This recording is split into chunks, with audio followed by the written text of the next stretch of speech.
Hello and welcome to tonight's live stream, everybody.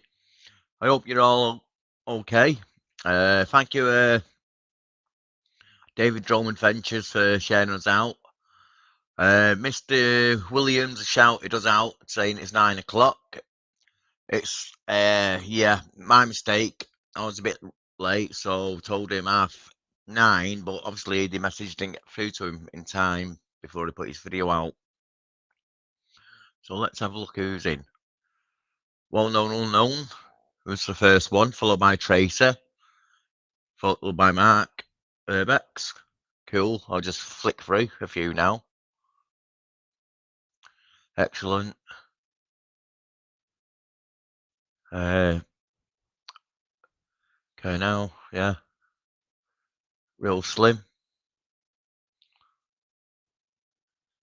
Dark Corners, thanks. Yeah, I'm not doing too bad, mate. I did your comment how I'm doing and stuff, so it's pretty cool. I'm just trying to get down now. You alright? How's it going? Excellent. Yep. Yep. Just catching up to all the messages. Explanations in as well. You alright, Daniel? Just give you a quick flick through. And I think we're there now. Unless we've missed anyone. I'm not too sure. But yeah, it's great of you all to join us on tonight's show. Yeah, if you leave a message, I'll throw it up or throw your name up or whatever. If it don't jump. That's pretty cool. Yeah, so what's happened this week? I've been working a bit more on this video that I've said. It's in the pipeline, but it's coming out quite soon. Also went to see Richie as well. Quite a few might have seen the video that I put out. After seeing him, we went to a nuclear bunker underneath a pub. So that was pretty cool as well. Been waiting 2 years to get into that bunker, and it just shows if you just keep going back, keep looking every couple of times or whenever, once a month or something, the opportunity arises, go and have a look. Why not? So that's pretty cool. We got our first guest in. Nice to see you, mate. Let me know. Hello, Mr. John. How are you? All right? You all right? Yeah, not too bad. You good? Yeah. So I'm just looking for something. I want to change my background picture. It's getting boring now. Yeah, it must be a bit of getting drag hanging around like that. You know what I mean? Yeah, the bear's getting tired. Yeah. Sorry. So what you been up to? You done the live stream as well. I jumped on that, didn't I? Yes, mate. Nothing much. I've been working a lot. I'm using Da Vinci now, and it's much better. It's just Is it a matter? it's just... Go on. Sorry. Go on. Oh no, hang on a minute. I've got to plug my mic in. Yeah, it's all right. It's good. It's a bit of a bitch just to learn, so I'll just taking it easy. Yeah, I might have to download it and try it myself. It's well worth it. I mean, once you get your head round how to put things on it and so forth, it's all right. Yeah. And there's like Matt said, there's loads of tutorials. Yeah, I've got to let him on now. He's sat in the background waiting. So, be nice and polite. Hello, mate. Hello, how are you? You okay? I'm actually using Resolve now as I'm speaking to you without any penalties in performance. I'm actually editing whilst I'm talking to you on the machine. So, no, it's a bit rude of me, but yeah. No, it's all right. So, okay. So he's going to go, screw you then. Right. Yeah, No. fuck you. Fuck off. Yeah. Do you see the video I put out over the weekend with Richie in hospital? Do you know what, mate? I didn't get to the bit where you'd actually got to meet Richie in the hospital. I saw something about a car, your tires, and you were in a garage and you'd lost air. Yeah. And you had to go to a garage. And then I arrived at my destination, so I had to stop the video and I didn't watch it. So no, the answer is no. Yeah. Yeah, no worries. I should have done because I wanted to, but yeah. Yeah, it's a big result from what you seen last time over in his Instagram post. It was like a racehorse this time. I even said to him, bleeding hell, you're like a racehorse. He's coming out so fast on his semi frame. Yeah. It's funny. I'm glad it's getting better. Yeah. No, I mean, I didn't think it'd be moving that quick this week. I thought it'd take a bit longer, but it just shows how much of a progress he's getting on. Yeah. So that's why I went and put the video out with him in it. Obviously, it was good to go and see him anyway. People who watch my channel probably seen him in my videos. Mm-hmm. And yeah, it was just good to meet up. Carl came with us. So yeah, Carl's not seen him for a while, so why not? Are you not going to show us the video then, or you could show it on your channel now, and everybody would see it? Sorry, I'll have to share am the I screen. I'll have to get it up first. forcing you to be technical for a minute? I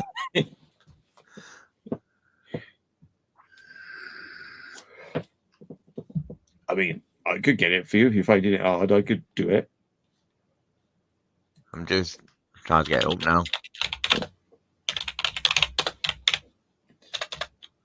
Urban Legend UK. There we are. Right. What's the last video you did? Video. Bunker under a pub. Oh, there he is. Yeah. See, when I'm using my phone, it's not so easy to fast forward. So, yeah. Hey, here he is. Yeah. I got him. Do you want me to share it? Go on then, because you've got it there quicker than me anyway. Because I'm a hardcore, you mean? Because I rock. Right, okay. It's that screen. Oh, I'm going to make it full screen. And then share the system audio. Share. Go for it. Is the man himself? You all right, Richie? You don't think I'm ill now, you just think I'm old. That's what it is. Tell you what, you're like a racing horse at the moment, going so fast. Yeah, great to see you. Yeah. Yeah, they say now that I'm not ill, I'm just old. That's why I need this. That's good news. Yeah, there's quite a bit of banter over it Fine, between us all. Oh, stayed on camera today. Oh, I've got you some special. I've got you some praise. Oh, the traditional. I do like grapes, and they are very traditional for being. Yeah, I've got you. That's mine. That's yours. Right, I don't got these for mine. Some Paul magazine. Yeah. I don't do, but oh, right. Yeah, keep it for phone. So, no, really do appreciate that, Carl. Thank you very much. You're welcome. So, Richie, what brought it on? Do you know? So it's an undetermined infection which has happened to me, which has brought on reactive rheumatoid arthritis. They also said it was chlamydia as well. So, maybe they've been banging around a little bit too much. But, yeah. So, but they also said maybe That's very honest of him. How it's going to get from now on, actually. Yeah, it was quite funny, meeting him and How long stuff was like he that. in bed for? 4 weeks. It was 4 weeks. Like you see, he's still got his sense of Well, humour my and stuff. ass. Yeah. Did you want me to pause it? Well, it's on my channel if anyone wants to go and watch it. Yeah. Also, after that, we went and did the bunker underneath the pub. That it says in the title. Yeah. So that was pretty cool, I thought. Chlamydia. You get because sheep have chlamydia. So what's he been shagging? I haven't got a clue. But yeah, they said it could be down to chlamydia, what was an infection that set off the urine. But Richie, if you listen to the story or whatever, it does say he went into a mine that went up to his waist, and he had a hole in his what you call it, waders. So he reckons the water that he had in his waders might have gave him the infection because it's all manky and just no, you couldn't see it through it or nothing. Well, apparently it does affect other creatures. It's cattle, sheep, pigs can get chlamydia, and 450 species of birds have got chlamydia. So maybe been fiddling with some birds or something. Bird shit. Yeah, I'm just reading a comment there. I can't read. Lydia, oh Lydia, she has got chlamydia. Lydia, the tattooed lady. Yeah, that's the one way he's reading then. Burnt down today. What? Whatever it was, that place, the unicorn. Oh, hang on. The unicorn. That's not the place that had the cannabis grow room in it, is it? I'm not too sure.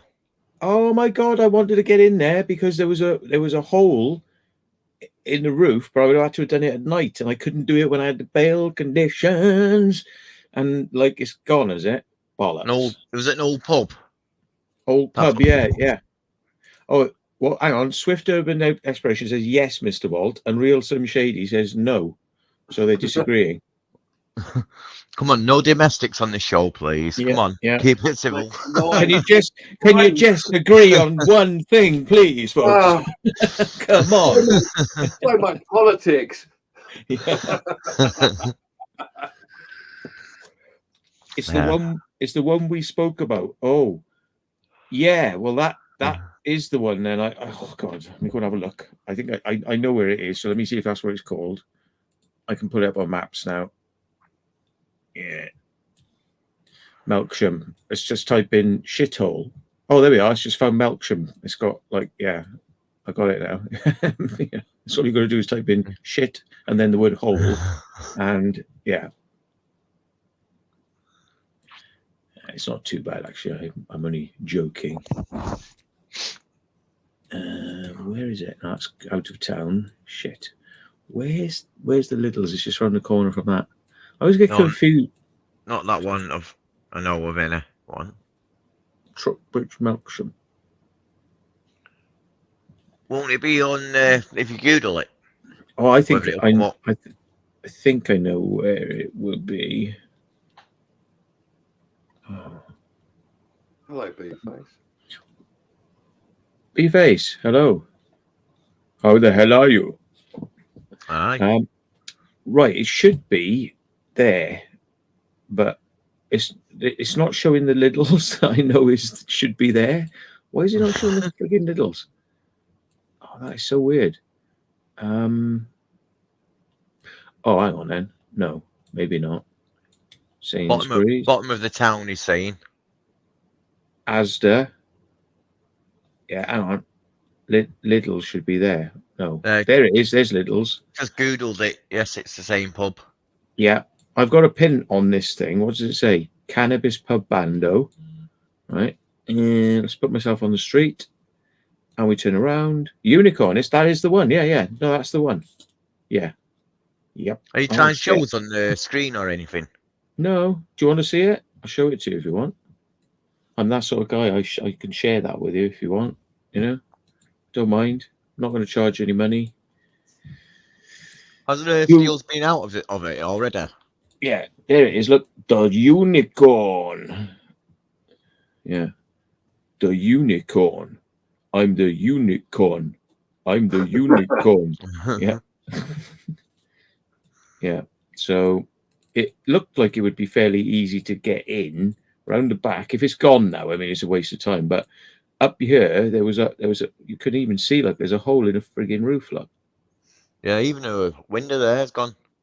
Yeah, you know, you could probably climb up and get in through a window there. Yeah, but yeah, bastards, who's done that then? Yeah, Yeah, so don't say no yeah, names. Not on no, there, you know what I mean? mm, mm, hmm Just bite your tongue. bloody hell. So, are you fed up of my screen now? Shall I bring some prawn up? There, it's gone. Ruin your monetization. Aye. I wonder how badly it's gone then. Is there any? Oh, it's probably like on the news or something, isn't it? Let's have a look. Swindon advertiser or some bollock. Swindon advertiser. It's bound to be the front page news. Let's check it. I bet you.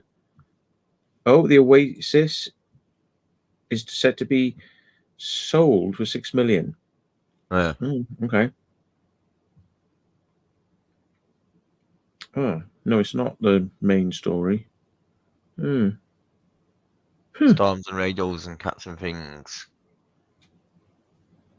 Yeah, Katie Hopkins was taking them. Katie Hopkins was taking the mickey out of the Swindon advertiser in her live show the other night. She said, "Oh, the Swindon advertiser have put a thing on saying like Katie Hopkins is literally just about to go on stage, and the protesters are kicking off outside, and they have literally one protester said she's broken her spoon because they were outside, 5 of them, 5 people, folks, right, 5 protesters, and they were banging pots with spoons like that, and one of them broke their spoon." So this is like, that's the level of, you know, this is like hardcore. What's going on in Swindon? You know, stabbings, muggings? No, people banging pots outside a Katie Hopkins event. Yeah. So. Swift Urban Explorer has sent it on WhatsApp, a link to it. Right. Wiltshire Times. Oh, it's in a different newspaper. Right. Okay. Okay. Oh, they've got a timeline. It's like 6:02. This happened. Yeah. Yeah, and then they tackled a small blaze in the former kitchen area, and then the fire had been put out. It happened in the afternoon, 2:57 in the afternoon. That's weird. That's like daylight. Who's going to climb in there and do that at daylight? That is weird. Maybe it was a gas leak, but you know, because that's who'd set fire. It's right in the middle of the town as well. Like, I mean, you're If a gas leak, it would have got up though, wouldn't it? It would have like a big old explosion. Possibly, yeah. And you'd need an ignition source. It wouldn't just start like hissing away and then go, you know what? I just think I ignite on my own spontaneously. Yeah. I'm just saying. Why are they? No, I'm. Yeah, you just bored me with that answer, John. Did you say it? Go to sleep. You go to sold? sleep. I spontaneously fell asleep, but then will immediately back up because that's the sort of mental prowess I've got. You know, I can fall asleep and then wake back up. Yeah. Matt, did you say What? it got sold or up for sale? The Who's it? unicorn. The unicorn. Well, I'll sell it. I'll sell it to you for £25 if you want it. No, I just wondered whether they bought it, insures it, and then it went up in smoke. God knows. I mean, no doubt they'll look into that. Yeah, I think somebody was living in it. No. What?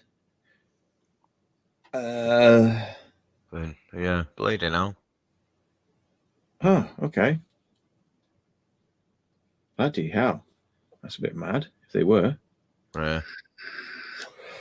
Lindopsky says, do you use H.264 or H.265? I'll stick with H.264. I have a ProRes option, but the files are flipping massive. Well, the point is that H.264 is twice the file size of H.265. Plus, H.265 looks better than H.264. It gets more, it crams more in there, so it does a better job. H.265 is Better the container. yeah, it's the secret. It's the secret source that they do not tell you runs YouTube is H.265. So if you upload a massive file to YouTube, and YouTube would say processing, processing, processing, right? Well, this tends to happen more for people who are monetized, like myself and Will. You know, if you're monetized, YouTube just put the video bang straight up. However, if you upload it as H.264, you could be waiting 20 minutes for that to process. But if you do it 265, it's boom, it's on. So that's the good reason to use H.265. It's future-proof. ProRes is more for professional use, because if your camera isn't really seeing all the resolution, right, and you've already got your files as H.264, then copying them over to ProRes is just going to create you just the exact same copy quality. It's not going to increase the quality, it's just going to increase the file size. However, if your files are picture perfect, every pixel is an actual color, which H.264 and H.265 are not, then putting it in ProRes is going to be a waste of time, you know. So only if you're wanting to apply an effect, then put ProRes back in and apply another effect, and then put ProRes back in and apply another effect. If you're multi processing, then you would use something like that, because it doesn't degrade. Each time you render it, you don't degrade it, you don't degrade it, you don't degrade it until you go back out at the end. That's the only case example for using ProRes, but I use Cineform because I'm on a PC. So that's the equivalent, you know. We don't use ProRes if we don't have to. Well, talking about camera stuff, your Pocket, has it arrived yet, your new one? Yes. Because I know you sent it back, didn't you, the first one you got? Yeah. And this one films for 30 minutes, where the last one was bumming out at 4. But 30 minutes, which is not very good. But guess what? Some genius, some absolute genius out there found a way to hack the thing by putting a little file on the memory card. Thanks, Steve. Pop the memory card back in and turn it on, and it reads that little file and it goes, ignore the temperature limits. And it just goes, because that's how the non-European models are. America, China, they don't have the temperature limits. So guess what? They can record continuously. They do get hot, but they record continuously. So guess what? I ran a 2-hour test, recorded a 2-hour test. And it's all to do, everything with this problem, which is absolutely screwing everybody in the EU who's bought one of these, is because the EU say 49 degrees, right? And the guess what they actually run at?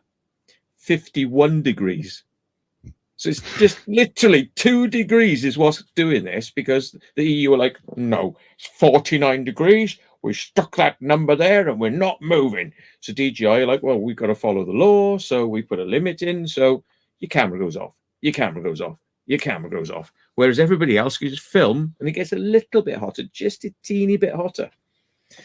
How annoying is that? Yeah. And DJI know this, but they're not being transparent and telling everybody we have a problem in the EU models because we're limited by law.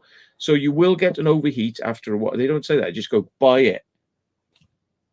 And some people are getting crippleware. So what, you just added a text file?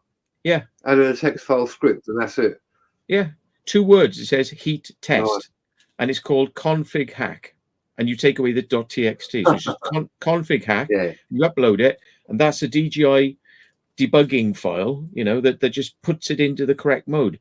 However, if you do this, and I'm going to put a video out about it. If you do it, for God's sake, don't update your firmware, because DJI will remove that feature as soon as they possibly can, because they want to comply with the law. So they would be like, wow, you know, if you're doing that, then you're modifying it. So you're not, you know, we can't be seen to allow you to do that. So we'll take it out. Boom. So don't update your firmware. Yeah, but like he says there, we're not in the EU now, are we, really? Well, Britain isn't, so we shouldn't have even had that you know, she Yeah, can send over as a exactly. worldwide model for us. Yeah, Yeah. yeah.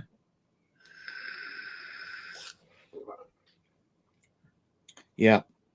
So when you get it, it will kind of urge you to do the first update, and that's the update which brings in the D-Log color and the ability to adjust the sharpness and noise clean. If you don't do that first firmware, you won't get access to that stuff. Okay, so it's just not on the menus. But you know, I got the funny feeling is when you're going to do that first firmware, it's not going to be the first firmware that lets you do the hack. It'll be the first firmware. Oh, but we've taken that out now. They're crafty bastards, DJI. They are very crafty with the firmware, and you can only go forwards. You can't go back. So once you move forward, it's gone. So until they release a firmware where they actually go, ta-da, we have now fixed the fault. You know, this fixes it for good, because they probably just turn some voltage settings down so it runs the whole thing cooler, which it probably need to do anyway. They probably need to do that. But what they sorry, what's my point? Then if they release that firmware and it goes, we fixed it, I'm going to wait for everybody to start installing that firmware. I'm going to watch videos going, it now works, and everybody's going, yeah, then I'll install it. Don't just go running to the next firmware, because they will remove that feature. I bet you any money. Yeah. Yeah. People are asking, can you send it like Mick Spanner? Yeah. Hang on, I'll get you the video now. Certainly, I can. Yeah. Where's my history? Right. History. Of course, a lot of videos now, I have to watch them. Oh, I can't watch them in Firefox because I get like, you are using an ad blocker. So it won't let me watch them. Yeah, I've noticed that. Each time I go on YouTube on my laptop now, it's saying you're using a ad blocker. Yeah. What's that mean? I know it's on there because you put it on. Does it mean I'm going to get slaps for it, or? No, they just won't let you. They just won't let you watch videos until you take it off and go back to, you don't have to take the ad blocker off. You have to just say allow it on YouTube, allow ads on YouTube, and then you'll get it back. I mean, I've not done can't. that. I've not done that, but I can still watch YouTube. Mine was saying it to me last week in Firefox, and then a couple of days afterwards, it started letting me watch videos again, and then it came back on again. So I think they're turning it off and on, and yeah. It will come for you. You will end up with that crap. I'm still trying to find that thing. But they can't affect your channel or anything, can they? Close your channel down for using it. They haven't tried doing that yet, but there is always a possibility they could do that. Yeah. Right, where is it? Come on. Who was watching it earlier on? Oh, here we are. I've got it. Yeah.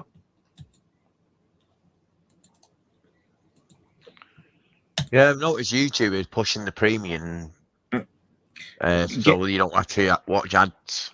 Yeah.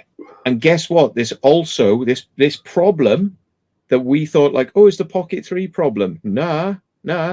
This affects the Action 3 and 4 as well.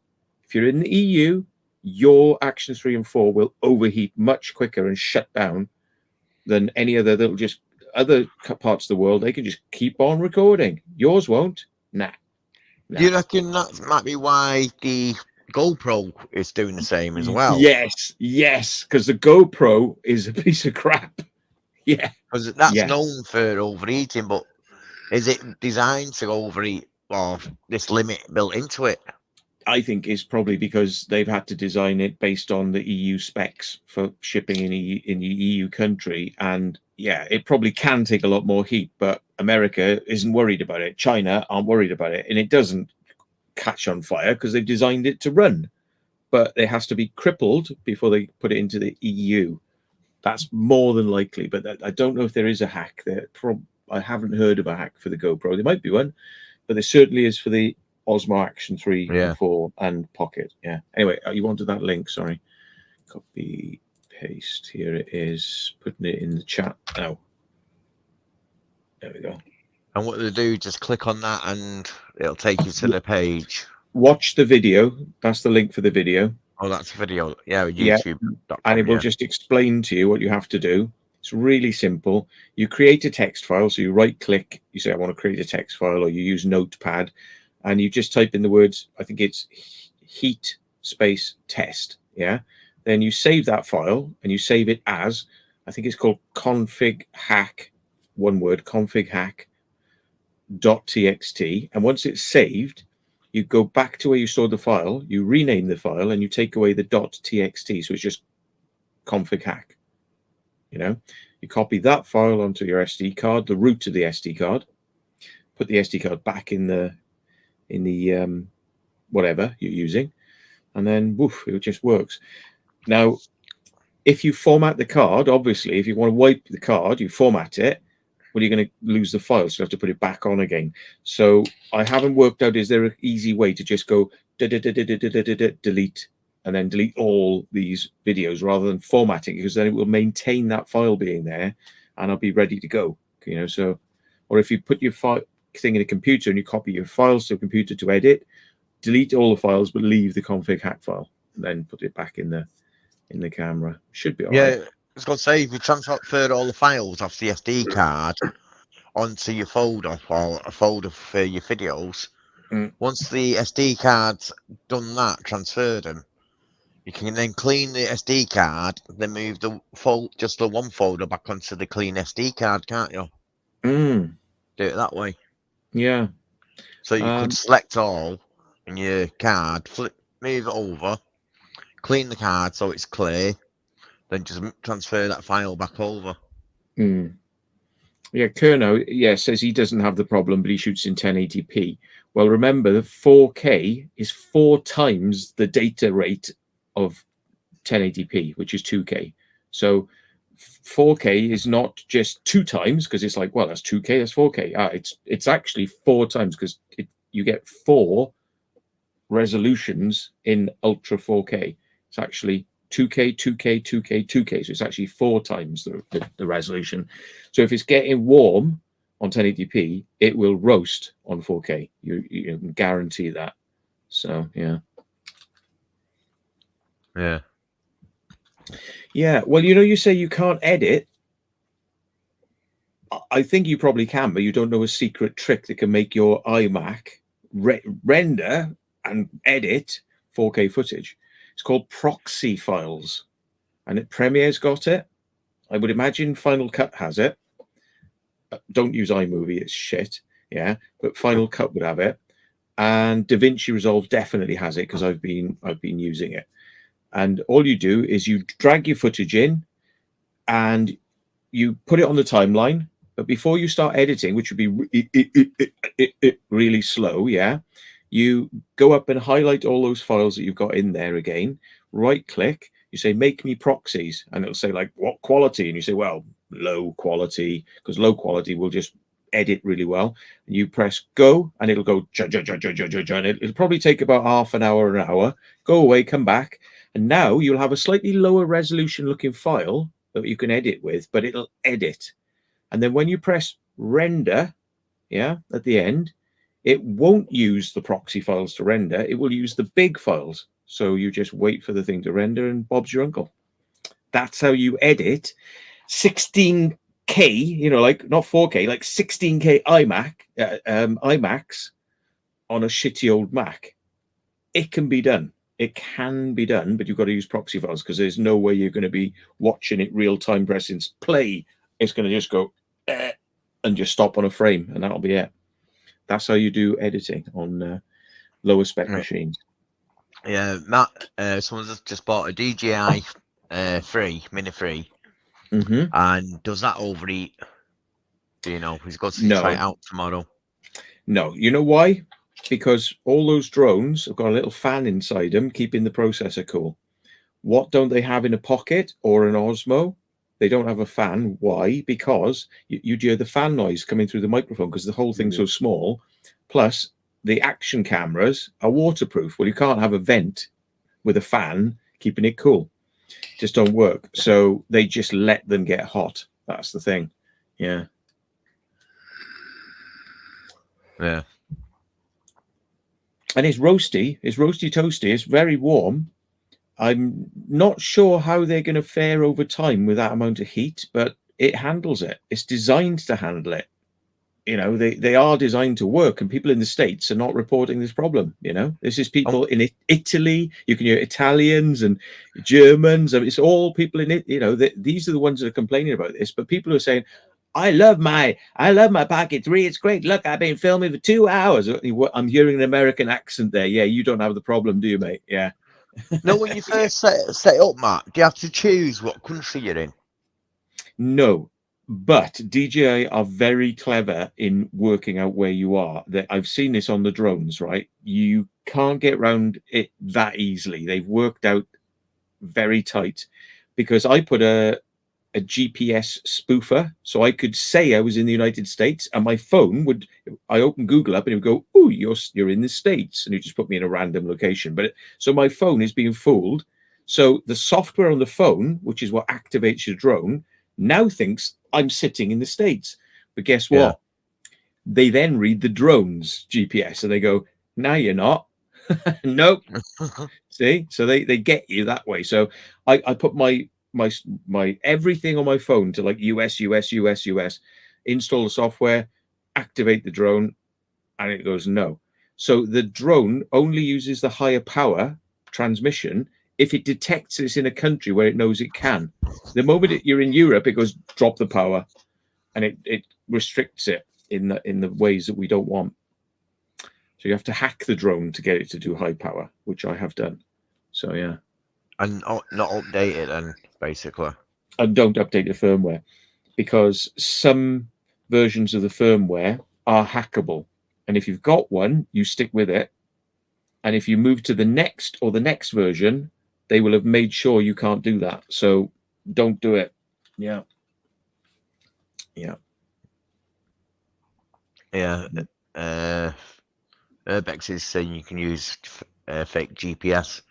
But I think he just came in, missed what you just said about that. Yeah. No, you can't, because it actually reads not only your location from the phone, it uses the location from the drone, and that it decides where you are based on that. And if the drone is in the States, it will pump its power up automatically. The drone will do it. But yeah, you can hack it so that it will do it, but you can't just rely on that. Yeah. And I've never seen a tool that will transmit fake GPS location. I've seen GPS jammers, but I've never seen a GPS transmitter that you could sit down and then say, I'm in the US, and all your devices will think, oh, I'm in America. There's nothing out there like that. It would be highly illegal as well. So, and dangerous, because you'd be surprised how far a GPS jammer can jam. It could jam aircraft flying over. So to be used with caution. Yeah. Back to your Pocket. Is it just on the lower settings, or is it on the higher settings you done the test on? Highest. The highest itself. The highest. It was a couple of hours. That Yeah. 4K, 60 frames a second. I mean, you can shoot in higher than 60 frames a second, but you're not going to do that for long periods. It's just going to be to catch the occasional shot at high frame rates. So it's not practical to say, I'm trying to shoot continuously at 120 frames a second. It's like, you wouldn't really want to do that. There we are. With Parrot, you can just do it yourself. You can just go click and it goes to FCC. You get more power. Yeah, that's nice to know. Just trouble is this shit, though. Parrot drones are shite. Yeah, they blow away in the wind. They're like, whoa. Yeah. Get a bigger Parrot with stronger wings. Yeah. Inject some steroids into your Parrot, and it might be a bit more hardcore then. Yeah, talking about one of the words you said there. Don't want to mention anyone's channels or any channels, but did you see it last night? Oh, that's good you brought that up. Yeah, I haven't yet. I saw the first 5 minutes, but I needed to get some sleep because I had to get up this morning, and after I finished on Jackie's, I didn't end up watching it. I wish I had, because I would be watching it right now if I wasn't here with you, because I was like, shit, I got to see this. Yeah, it's quite an eye opener, if you know what I mean. Well, why not say whose channel it is? You can say which channel it's on if people want to go and you Well, don't want to drive you don't want to drive people over to another channel. No, stay here, folks. Stay here. This is the only Urbex channel. Nobody else does all Urbex. right then. I'll Only us. mention the channel that we done the live stream last night, but I don't want Mm. to start jumping in and saying who's right or wrong on the, know what I mean, in the politics bit behind it all. But No, the because you'll get fighters, drawn into it and your cars will get done, probably, yeah. exactly. Basically, fighters done a live stream last night, and it was a bit of an eye opener. So, but obviously, if you hadn't seen it, it was a bit of a crazy. Yeah, he sent me the documents as well, which I haven't had time to read because, I mean, there's a lot of documents that he's got. And God knows how he got them. It might explain how he got them. Because, I mean, that in itself is like, how did you get hold of this? Shit in hell. It did say you got a private eye. And some of it's in the paper if you go back in the papers. What's the background? This is the part, the video where they found underground arches in town, Manchester, in a car park. That's what that picture is. Mm. Yeah. I hope it does not backfire. I told Dan, this. I said, don't go overboard because obviously you're the victim here and you don't want to go giving ammunition to somebody who will then turn the tables on you and say, oh, look what he's just put out on YouTube. Because, I mean, I would hate to see fighters get into trouble for that because I have just experienced, remember, like I did say to him, I said, I've just experienced being arrested. Yeah. And they're thinking of charging me because I put somebody else's data on YouTube. Now, it doesn't mean that's right, and it doesn't mean they're going to win in court. But that don't matter. That when they go, maybe you've done something wrong, arrest him. And then they take your computers and you take your hard drives and they take all your shit. And then 6 months later, you get it back, and then you go to, maybe they don't never take you to court. Maybe they take you to court and they spectacularly lose, but you've still lost a lot of time. You've had mega stress. You've been on bail with conditions, probably. You know what I mean? And it's like, I just don't want that to backfire. So, but things have got way out of hand with that situation. So I understand why he feels that needs to do it. It's very, very, very sad what's been going on. Yeah. And the bank, basically, it's too long to go into in this live stream. Go and check their live stream out, Exploring Fighters. Not now, but obviously after my show, of course. Yeah. Some Shady's asking where your title pick was taken. Do you mean his background pick? Yeah, that one. Oh. No. 2 up. There we are. Yeah, that's it. Your title. This one behind us is Manchester, like it's just said. But one on my page, if you go to my homepage, that was taken in Wales, believe it or not, 2 years ago. And there's like a boat there, seeing the sea, and it's just a nice hot day. So I said, let's take a picture. Because obviously it doesn't look like England that because it's too nice. Sorry to dish England, but yeah, it just looks a nice picture. You know what I mean? Thanks for asking the questions. I'll try and answer all the questions as truthfully as I can. That's if I want to answer the questions, that is. Yeah, it's the one where I sat down. Yeah, that was in Wales, like I say. I done it. I think Carl took one as well. And as Carl was taking my picture, a kid runs up to Carl and says, "Are you two YouTubers?" We just turned around and went, "Yeah." And he just went, "Oh, no way. I always wanted to meet some YouTubers." And then ran off back to his mum and dad. Yeah, it's pretty funny.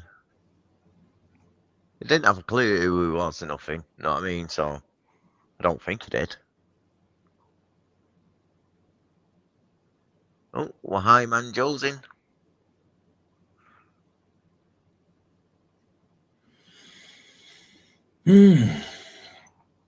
So where's Mr. John gone? Don't know. Don't know. Nothing in the private chat there, no? No. No, he just popped off for a minute. Yeah, I went to interview a UFO guy today, so I had my cameras and lights and interviewing this bloke. It's quite interesting stuff. So that'll be on the channel soon. Next few days or to a week maybe. I'm just gotta make sure I get everything in that needs to be in the video. Yeah. And we'll put it up. So that was my day today. So I got up like 7:30. I was on the road and then got back by 8:30. So yeah, 12 hours out filming, back. Long day. Is that the place you said you're going filming for your mate? Yeah, my mate was there as well. Yeah.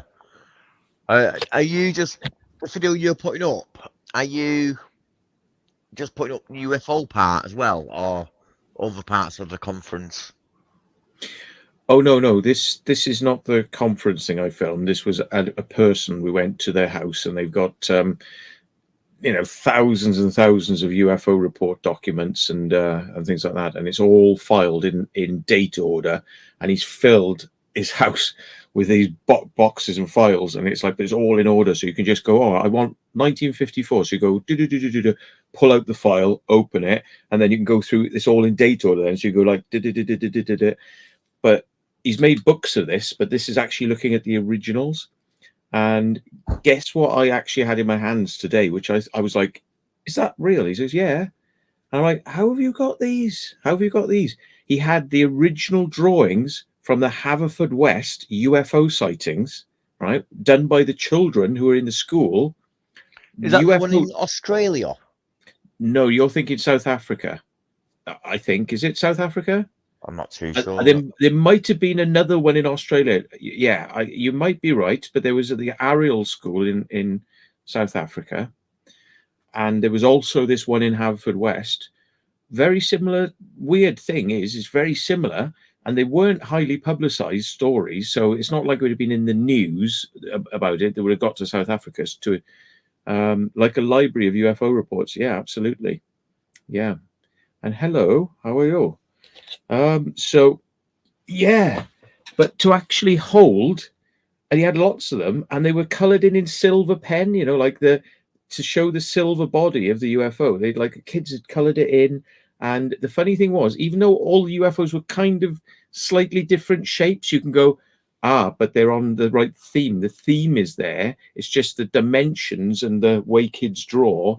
But it was they all had the same feet on the craft. All had a red light on top, silver, disc shaped, some sort of opening like a doorway with steps coming out of it, and the alien, like pointed ears, believe it or not. And these kids were just they're just drawing what they'd seen. So very interesting. Yeah. So where's that school? Do you say England? No, in UK? Haverfordwest. Haverfordwest is in West Wales. It's West near Wales. Pembrokeshire, near Pembroke Docks. Haverfordwest is one across, and yeah, it's a little bit closer in Australia. Yeah, just a bit. Just a little bit. Yeah. So, but I just thought it was really interesting, and the kids had written on the back. They said, the man was dressed in a grey suit. He had big ears. He was holding something in his hand. He was standing in front of the craft. The craft was silver, and it's just very tight sentences, but like a child's handwriting, like cursive, cursive handwriting that they, it's just amazing. Yeah, it's such a famous case, and he's got the actual reports from the kids. That's mad. Yeah. Aye. I went out today and got 2 new tyres for my car. After the other day, getting one puncture, getting it fixed, coming straight out. By the time I got to the hospital, there was another puncture, and it's only 10 minutes away. It's Bloody like hell. someone was like, "Yeah, fix that and put one behind him without him knowing." You know what I mean? Get him back in, double whammy. But it was a screw, the second one, so I just left it until today. I thought just might as well get 2 new tyres. Well, if it's in the flat part of the tire, not in the sidewall, they can usually repair those. They just puncture repair. They don't. They say, "Oh, we're not really supposed to do this anymore." EU says, "No, throw the tire away." But actually, it's perfect repair. You know. Yeah. Yeah, but they don't. You know, they got to like, you know, do these repairs. Apparently, they're not supposed to. They were telling me. So yeah. Yeah, basically my tyres was quite low anyway, going nearly as well as you. That's So not. I thought might as well just You'd have to be pretty bloody bald.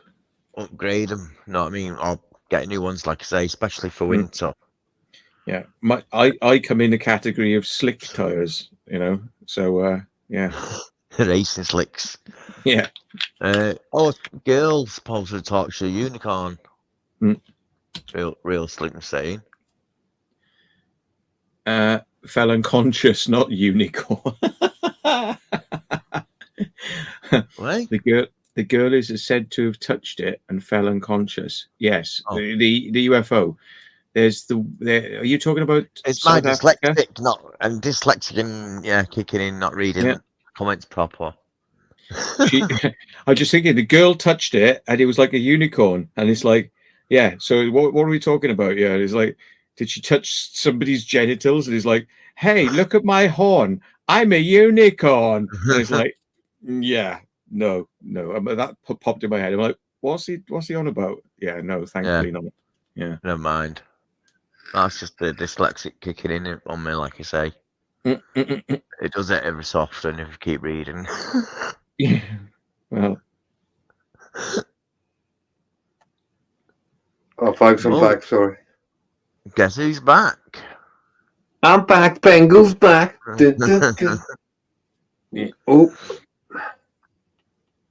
yeah. There was a drawing of a child who drew the Aberfan, I think it is, Aberfan disaster the day before it happened. Ooh. And then did the child probably died in it as well, even though they'd drawn, you know, their demise, what was going to happen. Ugh. Ooh. Oh, there we are. Cymru Sea Kayaking Adventure. He says it's a crap town. I live here, unfortunately. Yes, baby. Oh, it is properly shit. Oh, yeah. It really is. It's like those shops, and like they are so tacky, and they're like out of the 70s, and nobody's made any. It's just like there's nothing. The shops is just like oh, is that it? I'm in a town. Is that it? Really? Have they still got the same school there? The school's still there, yeah. The same one, yeah. Yeah. what place are you talking about? Haverford West. Okay. It's Wales. You're welcome. Oh yeah, that's that place in Wales. Yeah. Fucking yeah. How did I forget? I didn't know where it was either. Yeah, we were talking about some UFO stuff, John. And it was a place in. Oh, he's disappeared. Oh no, he's there. I'm still here. Yeah, we was talking about some UFO I'm back. stuff, and there's a place in Wales. Yeah, some UFO place. Yeah. Yeah. Ah, okay. It was actually featured. If anybody's got Netflix, there's I think it's called Encounters. It's a 4-part documentary series shot by Netflix with Vice, and it's dealing with UFOs. One of the stories is the Welsh Triangle Haverford West case, and they went and spoke to many of the kids who've grown up now. They're adults, and they all stuck to their story. None of them have ever said, "Oh no, yeah, we made it up," or "Oh yeah, I was wrong." They stick to the story. Is that the one with the UFO UFO lands in the school? Just outside the school, I and know what all you're the kids talking were about. looking at it. Yeah, Ah, yeah. that's Similar thing interesting. That is. happened. Similar thing happened in South Africa at the Ariel school. Loads of kids were looking at this UFO. You know, I think there was an occupant as well. The occupant, when it looked at people, it's like their brains just got taken over, and they were filling with like download of information, and you know they had empathetic reactions. They knew what this creature was trying to say and what it was thinking, but there was no exchange of words. But they, you know, and they've all stuck by their story. They've all grown up into adults, and everybody sticks by their story. However, in the documentary, there is one kid who said, "I made it up. I made it up," and they all just believed it. And I told them there's something over there, and then they all went, "Oh yeah, there is. Oh yeah, there is." But it doesn't explain like the girl seeing a creature and having telepathy, and they all had that. You know, this kid's going like, "Yeah, I faked it. It's me," but I don't know. It's like, I just think you get some sour people sometimes that want to sort of spoil things. How old were the kids? What we're talking about? They were probably about 7 to 9 years old, They're something all like that. primary school, weren't they? Yeah, So basically, they're not teenagers plotting like, oh, let's plotting something together. Because yeah. when you're that age, you don't really plot things like that, do you? You're No, more like, let's play football during break, or do this, or do that. yeah. And I mean, it would be pretty easy, you know, for them to be caught out in a lie, and then the truth to come out, and it just to spread, and then everyone goes, "Yeah, all right, we made it up." But it's never. It stood the test of time. You know, they've all kind of stuck to their stories, and by now you'd imagine if it was a fake, that somebody would have talked about it, and they haven't. So, yeah. Yeah, And it's like them. Sorry, no, what were you saying? I was just going to say the consistency as well, because they were taken by the teacher inside the school, and they were asked to draw what they saw, and they all drew the same thing. So, you know, it's one thing to kind of tell somebody, "Oh, it say it was like a saucer, it was shaped like this," but the details that they would have drawn and how those match up, how those things match up, is a lot of detail to get right. You know, like if you're trying to make everyone fabricate a story. Not to say it couldn't be done, but it's a you know, it's sophisticated for children that probably under pressure would admit that they'd faked it. You know, they're lying, that they never did. And they were interviewed by the police. They were interviewed by lots of researchers, you know, including a very world famous psychiatrist who went to see them, and he said, "I believe that they've suffered trauma, and they're showing signs of that." You know, he's a psychologist, so he understands that sort of thing. And yeah, so this stuff has happened, you know. But why children? You know, why land a craft next to a school and interact with children? Maybe because children are easier to communicate with and won't fight back, won't go and get a gun, you know, and you know, maybe. Open-minded, maybe. And Because you know, the everyone says kids that are at yeah, go on. the kids are at school to learn, and maybe if the aliens know they're there to learn, so let's go and teach them that we exist. So that could be one of the reasons that it's targeted at schools. Because, like you say, there was one in South Africa, and I think there's one in Australia. So there's been a few. So, you know, people think that the UFO would land at the White House, you know, in order to show itself. But why? You know, I mean, it could land in any country's, you know, capital, and you know, doesn't even have to be the capital. It could just land anywhere and just go, "We don't care about who your leaders are. We're just showing ourselves. Yeah, tough." You know, that's it. But it's interesting the choice of children. That is, you know, what they were, you know, trying to do. We can only guess, I suppose. But yeah, It's a bit of a weird story, but like you say, it hasn't changed over time. And the adult, who are now adults anyway, they haven't changed their story, have they, either? No. Yeah, I suppose Matt, was it a weather balloon? Yeah. No, that it was actually a lighthouse at Orford Ness that the children saw, and they just mistook the light, the beam. Oh, sorry, it was daytime, wasn't it, when this happened? Yeah, no, yeah, but it was a very strong lighthouse beam. Yeah, they probably saw it in the daytime. That's what it was. Yeah. Yeah. Did you do anything for bonfire night? Go anywhere? Yeah, I went to the pub and got pissed. Yeah. I had a curry, so my bum was on fire. Yeah. Yeah.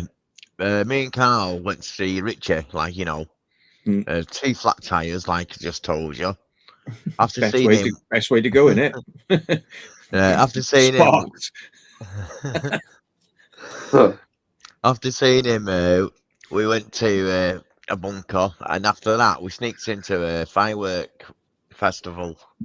So yeah, but we got there at 6:30, and it was at 8:00, and they were setting it off. So we thought we're not waiting around this long, so we didn't really get to see the fireworks. But the thought was there, sneaking and all that, like we did. You know what I mean? But yeah, we've seen a few fireworks like you do, just all over the place. But it's a shame about the timing, because that would have been great. Go and see Richie, hit the bunker, then straight to the fireworks, and then drop Carl off home. But it didn't quite work like that. What's that saying now? They saw a ball of light, thought it was a star, and then maybe a meteorite, but it flew across the sky, then zigzagged at ludicrous speed across the sky, and then fired out of view. Really weird, roughly 1996-ish.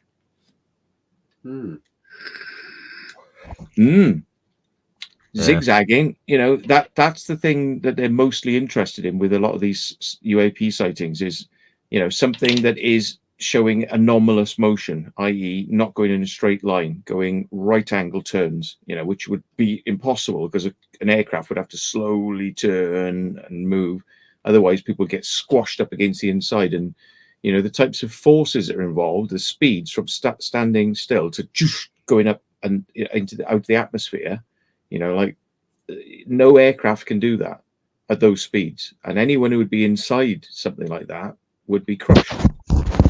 You know, you'd literally end up vaporized. You wouldn't actually be crushed. You know, the forces involved there would be the same sort of forces that killed everybody in that submarine thing. You know, when the sea went bang, implodes, yeah, they died instantly, but they didn't get crushed. They got turned to vapor. Yeah, because the amount of pressure would have increased. It would have increased the temperature, and it would have just turned everything to dust, vapor, and it would have just been a slush. So, yeah. And the same thing if you took a standing object and just went bang to 10,000 miles an hour like that, just instantaneous, the forces involved there would probably turn everybody inside to vapor. You know, so they must be either there's nobody on board some of these things that are performing those maneuvers, or they have a way to cloud around the craft with a force field, a bit like Star Trek, you know, that kind of like a field, and that field allows them to not be affected by things like gravity, time dilation effects, you know, so that their time is not running fast or slow, because when you run at incredible speeds, you know, your time, so they, you know, you'd have to kind of, if you're going to go interstellar and you don't want to get to your destination and everyone's dead because 100 years have gone by because you've just traveled 30 light years, and you get there and it's like your whole civilization's gone because time speeds up for everybody else but slows down for you. Well, it doesn't speed up, it stays at the same speed, but your time slows down the faster you go. So when you get there, they've all just, you know, you're talking about relativity. Yeah. Yeah, there must be a way to bend it, as it were, because they theoretically they've always said it, haven't they? That they can if you make a warp bubble, for want of a better word, obviously at the front, and so it goes around you rather than through you, because it also at that you've got to travel at the speed of light or faster to do it, and the closer you get to light, the speed of light, sorry, the more weight you get, more velocity you get, so you become like, if a little dust particle hit you, it'll be like a meteorite hitting you, and that would obliterate you as well. So there's got to be a way to get around that somehow. Yeah. Yeah. Well, hopefully we will find these things out eventually. You get all these exotic particles, don't you? So it's got to be something in it. Yeah, I mean, maybe in different dimensions of space that aren't our dimension, different physical laws exist, which would make things like that more possible. So maybe if you can shift a dimension, perhaps, then you can access different laws, of physics, because, what's to say that this, I think something like, is it 80% of the universe is dark matter? It's not even stuff that we can detect, look at, interface with. It's just there, but we don't know what it is. So, there's stuff, like atoms are made up of these things, electrons, and there's all this space between one atom and the next atom. They're all spaced out. Yeah. So you think like, oh, so that chair is just made up of lots of items that are all being held together by their fields, their force fields, their magnetic fields, their gravitational fields. They're all being held there, but the distances between them is quite a lot. So that you go, oh well, there's nothing in there. No, there is. The whole universe is filled with a lot of stuff that we can't see. It's there, but we can't see it. We don't have a clue what it is. Because if it wasn't there, it'd all be bunched together. Yeah. But what stops it from getting bunched together as well? Because obviously there's gravity's pulling it towards it. It's the centre of the gravity, isn't it? So, like John says, it'll be all like big Hoover getting sucked into. That's a black hole, basically, isn't it? Yeah, a black hole. Yeah. So there's got to be other stuff out there. Like Matt says, it's certain gaps between each space or planet or whatever, or stars, for a reason. And just because we can't see the reason, it's like you don't know where a black hole goes, do you? No. We do. Everyone knows where a black hole goes. Black hole goes where nobody knows. And you're supposed to do an echo on that. It's supposed to be nobody knows, knows.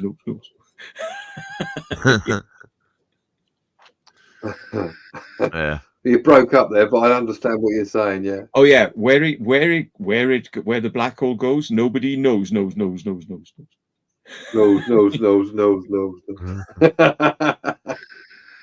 Hello. Right. I mean, I just wonder whether a black hole just dumps all of its contents into a different dimension. It's like a tear hole, So like we see just things going in, but like on the other side of it, it's going to be spitting them out, maybe somewhere else. Like a portal sort of thing. Maybe. Yeah. So perhaps theoretically, then it all goes into the black hole and gets spit out at the end of the universe, making it bigger. Might be, yeah. Hence expansion, if you want to call it that. Maybe. Sounds a bit out there, but why not? Anything's possible, I suppose. It's just another theory. Yeah.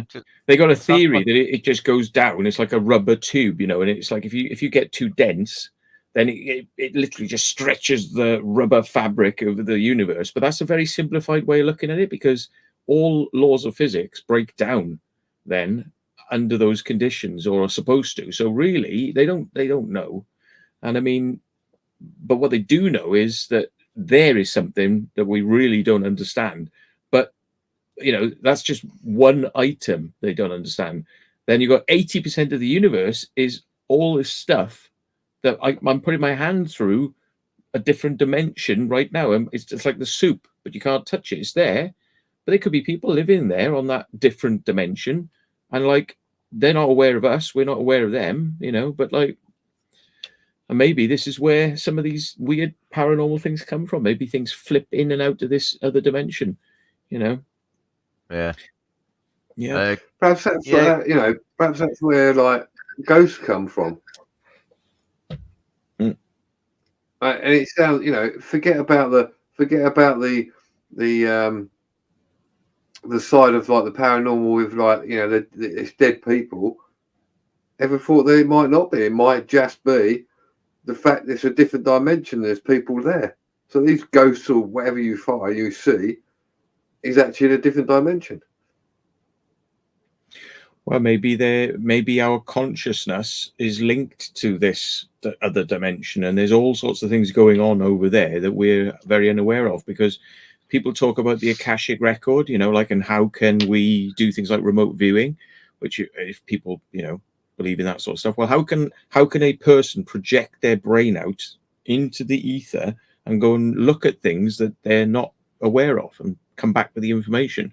Well, you know, maybe the consciousness, the human consciousness, communicates with some other dimension where there's all sorts of things going on, that if we flipped over there, maybe it's like all these dimensions are kind of like a television channel. You can flick between them, you know, and kind of like look at what's going on this one and that one. And maybe you can even look forwards and backwards in time, because maybe these dimensions are not affected the same way we are in linear time.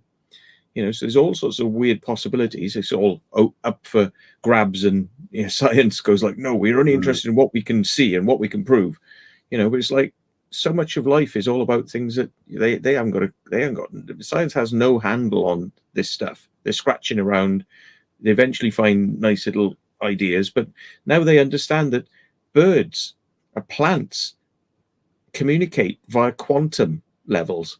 Like a bird navigates. They used to think it was magnets in their eyes. They used to think, oh, it's magnets. No, it's quantum fields now. They say it's quantum level. So, you know, God knows what's going on, really. You know, we have no idea. Quantum levels, you know, that you can, quantum levels change state, you know, with when they're observed. So Yeah, definitely. Yeah, I think a lot of people's had their deja vu. I know I've had it where I've been going down somewhere and then, or done something, and then it just, that moment in time that obviously only happens once, but you've already been there and it happens, if you know what I mean. Yeah. Even though nothing happens, it's just like, I've been here before. Yeah. Yeah. It happens So to me it's quite like a lot, actually. subconsciously, like you say, Yeah. is that subconsciously thinking, your mind traveling somewhere without you being there. But obviously, something's traveling somewhere because you've already been in the future at this location. And then in the future, you come across that location and you think, it's a bit weird, this. I think I do believe that everything is linked in some way or form or another. Everything. Doesn't matter what you say, something, it is all linked. I mean, the universe is linked to, you know, just look at how our planets work. They're all linked to each other in one way or another. You know, you've got the sun, you've got the earth, you've got the moon. They travel around it. They're linked, for want of a better word. So who's to say everything else, every bit of life is linked to each other in one way or another? Yeah. It's like some species go extinct, say like the bees. They're saying if they go extinct, there's not going to be bees to fertilize the flowers or make crops or do this and that. Then that has a role on of other animals and people who can't eat them. And yeah, like you say, just a bigger effect that people don't really see. And everything's interlinked with something, because you've got flies that eat all the dead carcasses to clean the place up. But maybe without them flies, the carcass will be there, and the carcass will be making bad bacteria to kill the living things near it. So therefore, without the flies doing its job, interlinked, you know what I mean? All linked, interlinked for a reason. And just because we're talking about space doesn't mean it's not interlinked. Because it's not, it's something you can't see. Yeah, and Rupert Sheldrake talks about the morphogenic field, which is kind of this idea that we're all communicating on some sort of like subconscious wavelength, but that's out there, and that does come across kind of like the Akashic record. It's like we've all been connected to like an internet up there of knowledge and maybe other consciousnesses like ghosts and other environments where other consciousnesses are living, you know, and we get these ideas pop into our heads and we think, oh, that's my thought. But then, you know, something happens later on. You go, well, I thought that was going to happen and now it's happened. What? And then you have a deja vu, like, I've been here before. It's like, you know, well, maybe you thought about it earlier on because you've already traveled to the kind of place where you were going to be. So you've had that experience prior, but you don't consciously know about it because these things that work, our processes, work on a very subtle level. And, you know, it's kind of hard to explain, but I get it a lot. Like when I'm just out and about or driving down the road, I get the feeling like I've just done this before. I've done that before. I've been here before. And do you know what I get a hell of a lot is like, I get the feeling like I just died. My car just span off here and I just died. And I'm thinking, am I experiencing, right? And it's usually to do with feelings of fatality and like death, you know, and I'm just thinking, and I'm doing nothing particular. And then all of a sudden, oh, I just died, but not here, somewhere else. I just died. And it's like, and it's like the people describe it as, what was it? It's somebody stepping on your grave, they call it. It's like deja vu. Feels like somebody just stepped on your grave, you know? And this is a common thing that people experience. And I don't know what the mechanism is, you know, behind it. And it could be fantasy type thinking, but I do get it an awful lot. And it's always to do with feelings that, and it's usually mostly, not always, but it's more predominantly when I'm driving my car. I just sort of like driving along, it's a nice day, and all of I go, ooh, just felt like I died somewhere, but not here. You know? It's weird. It is very weird. Yeah. It's like that observer effect as well, isn't it? Is it the Heisenberg theory or something? So when it's the observer theory, so when you look at it, it changes. Like the particles will change because they're affected if you look at it, which is a bit strange. Yeah. B-Face there saying when you pass away, you might move on to a different reality. Bit like Quantum Leap, the program. Yeah, once he's done a good turn, he jumps onto the next, like, reality for him, or what we're watching. Yeah, I mean, you know, B-Face says, you know, everyone's mourning your death, but yet you've died and moved on to the next reality. I've honestly thought as well that I've had one or two experiences where I felt like I should have been dead there, but I'm not. It's like, it's almost like as if something, I'm like thinking, am I lucky, or what just happened? Because I actually woke up, right? I was driving down the road, right? And I just woke up and I was on the steering wheel, right? And I like went, oh, and I didn't feel any pain. I didn't feel like a bang, I've gone into the steering wheel or anything. I was just like, just woke up. Car was stoved into a massive boulder, which means I've literally would have had to have swerved hard off the road, right? Don't remember any of it. It's just like, I'm just like, boom. What the fuck happened there? What's this? I feel perfectly normal. Like, what? And I'm like, shit. And I get out, look at the car. It's like, oh, that fucking car's wrecked. And I'm like, will it even start? I'm like, oh, it starts. Oh shit. Well, I drive it home. I don't care if it explodes on the way. I'll just get it as far back home as I can, and then I'll get it scrapped. Which is what I did. And it was literally screaming by the time it got home. It just about died on my driveway as I got it in. But I'm like, what went on there? Because it's almost like as if I just got popped back into another reality. But like thinking, did I die somewhere else and just go ping into another reality? And so, it's just business as usual. So I was thinking, like, when you die, do you actually go, do you die and you go in there and you're met by all these people who go, welcome, nice to have you back? Or when you die, do you just go ping back into another time and place? Like if you die in a cancer, maybe you go ping, but you haven't got cancer, and you go, oh, and you don't know what happened. You're just like, oh, I never had that. I'm here now, and you carry on. It's I don't know. I'm just kind of those thoughts have entered my head. Yeah. It's a bit scary, really, to be fair. A lot of filmmakers work off that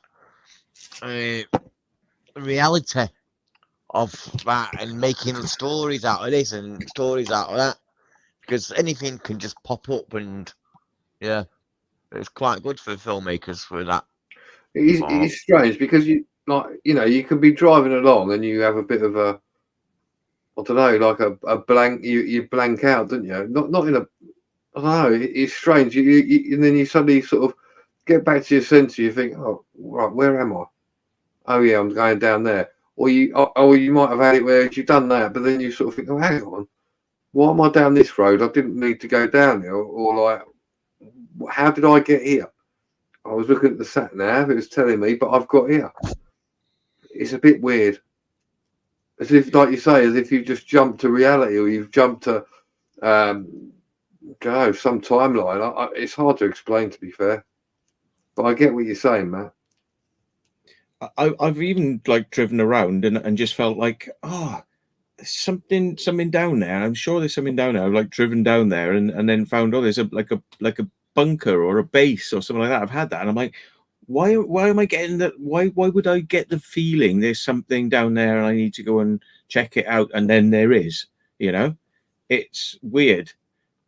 I feel drawn to certain places, and I'm like, I'm sure there is something here, and that's it. You can tune. Well, I could do the same thing in my body, sort of thing. Like I'm driving down a certain place or area, I just think, if I go down here, something interesting, and like yourself, Matt, you drive down, never been there before, and you find something very interesting. It used to happen to me all the time. Yeah, it's just like we may be picking up on, I think we're more intuitive than we realize, and we don't always access it, and we don't train ourselves to access it. And then these things pop out when they're not expected, and it's I find this when I'm like do quizzes, and I haven't got really good recall. I haven't got like photographic memory, but I've known people who have, and it's amazing when you meet somebody who's got a photographic memory, because you can say, I've literally said to them, like, remember like 2 years ago when we were at the thing, what did it say up on, what was this? Describe, and they describing it. And I'm saying, I met that person and he gave me his telephone number. Yeah. What was his telephone number? And I know it, but they didn't, because they just heard it. But they just go, it's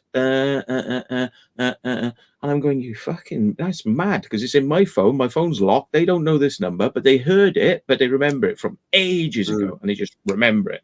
So the brain is the brain's incredible, but a lot of people's brains are kind of just working on this kind of normal level, and then some people have these like specifically really high skills, but the scientists say that our brains store memories like video compression. it takes it and it basically compresses it down, so it loses a lot of the detail and finesse.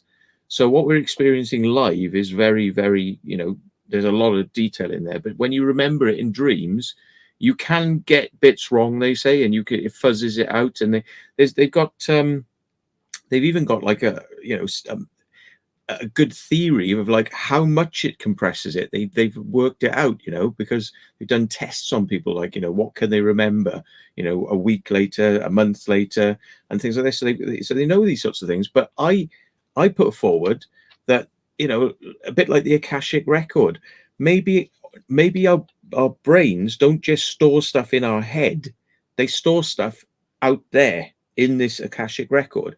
And when you access the Akashic record stuff, you're accessing like other people's memories as well, not just your own.